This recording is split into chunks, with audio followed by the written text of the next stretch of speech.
This video is brought to you by Brilliant. The Labour Party are on a bit of a roll right now. Whilst Rishi Sunak has managed to begin to very slowly turn Tories around from the depths of Liz Truss's premiership, Politico's poll of polls gives Labour a relatively steady 20-point lead over the Conservatives. Something that, if replicated at the next general election, would give Labour a truly huge majority of 250.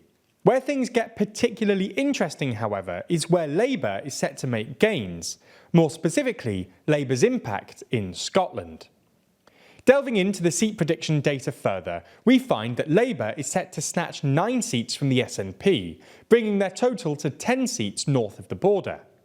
A remarkable turnout for Labour, who at the last election managed to win just 1 seat, and the next few weeks could boost Labour's numbers even more. So let's take a look at just what's happening north of the border, and whether Labour could really take back Scotland.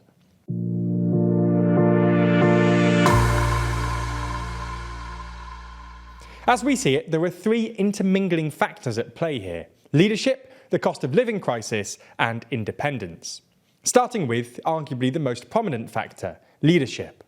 Back in February, the SNP's long-standing leader and Scotland's First Minister, Nicola Sturgeon, suddenly and unexpectedly resigned, creating a vacuum at the very top of Scottish politics.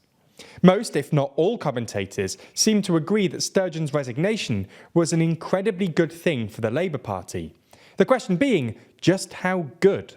The SNP, by many counts, is one of the most electorally successful political parties in British history, winning, as of last May, 11 elections in a row, all whilst seeming to remain the dominant force, even after 15 years at Holyrood.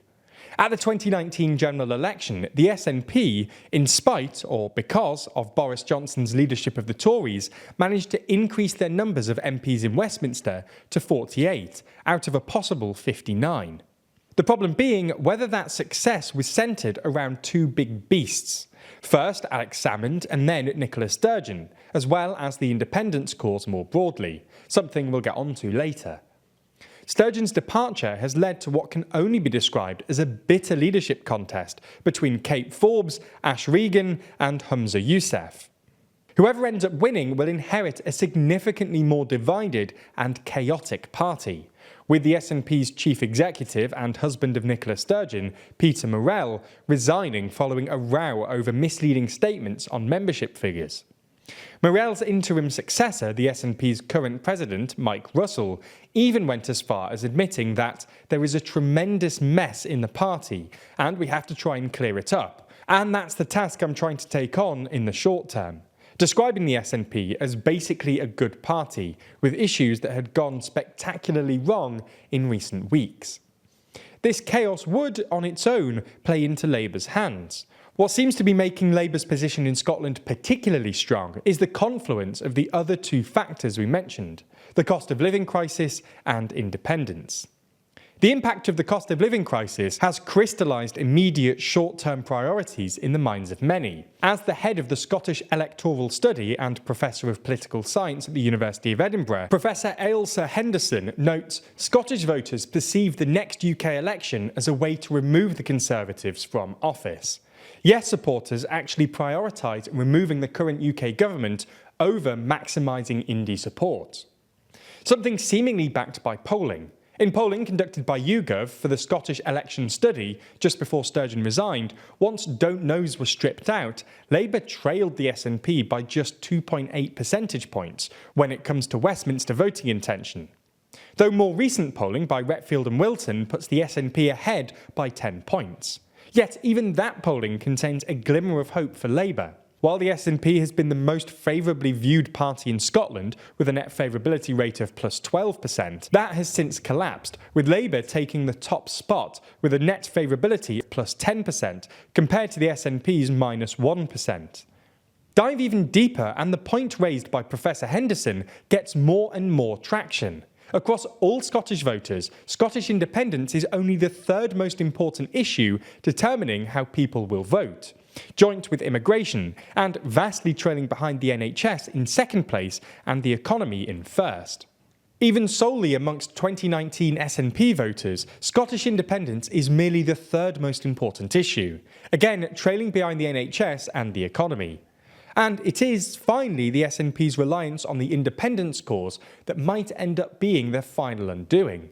For most of the past 15 years that the SNP has been a political juggernaut, it's been the only real standard bearer for Scottish independence, and one with a plan. Both these tenets seem to have faded away slightly. With regards to the former, the SNP is no longer the only party fighting for an independent Scotland. Ever since 2021, it's been joined on the nationalist and independence front by ALBA, set up by Sturgeon's predecessor, Alex Salmond. Now, the ALBA party is not, by any means of the imagination, a political heavyweight at the moment. At the most recent Scottish parliamentary and local elections, the party failed to win any seats, with all former ALBA councillors who had defected to the party from the SNP losing their seats. The key here being that ALBA does not need to be a political heavyweight to harm the SNP and help Labour. Many die-hard nationalists who had formerly supported the SNP under Nicola Sturgeon may jump ship, vote with their feet and back ALBA. What makes the situation incredibly more complicated is the strategy for independence. As we've covered on the channel before, Nicola Sturgeon had, in effect, a three-stage plan for getting another independence referendum. 1. Asking the government nicely to approve the relevant Section 30 order. 2. Petitioning the Supreme Court about whether an advisory, non-binding referendum could be held within the competency of the Scottish Parliament. And finally, 3. Treating the next general election as a de facto referendum. 1 and 2 ultimately failed when the Supreme Court ruled in favour of the UK government and against Sturgeon, leaving only 3, a solution that no one really likes, given, among things, the fact that the general elections are never really about one single issue. So could Labour take back Scotland? While the polling might suggest it's looking ever more likely, we ultimately have to put a huge health warning on all of this. Primarily as polling, if the past decade or something is to go by, isn't always up to scratch, and the age-old political issue that anything can and probably will happen. It's simply too early to tell the long-lasting material impact of the leadership race. In fact, at the time of writing, we don't even know who'll win the SNP leadership race, or what will happen under that new leader. So this may all just be a short-term blip. We don't yet know how this is going to resolve, but we do know that it will continue progressing, and fast. With the rise of complex geopolitical situations, semiconductor politics and AI tools, things are moving fast right now. AI isn't the future, it's here right now. And to be part of the next tech revolution, you need to understand the core concepts behind things like AI, neural networks, and machine learning. And the best place to learn them is Brilliant.org. Brilliant.org is the best way to learn maths and computer science interactively. Brilliant has thousands of lessons, from foundational and advanced maths to AI, data science, neural networks, and more, with new lessons added monthly. It's not just complex AI and computer science stuff. Anyone can improve their skills and make themselves more employable by running through courses on things like data analysis and statistics, so you can better understand what's happening in the rapidly changing world around you. And you can do all of that without all that much effort, by taking courses each and every day to keep yourself on top of everything. To try everything Brilliant has to offer, free for a full 30 days, click on the link in the description. The first 200 of you will get 20% off Brilliant's annual premium subscription.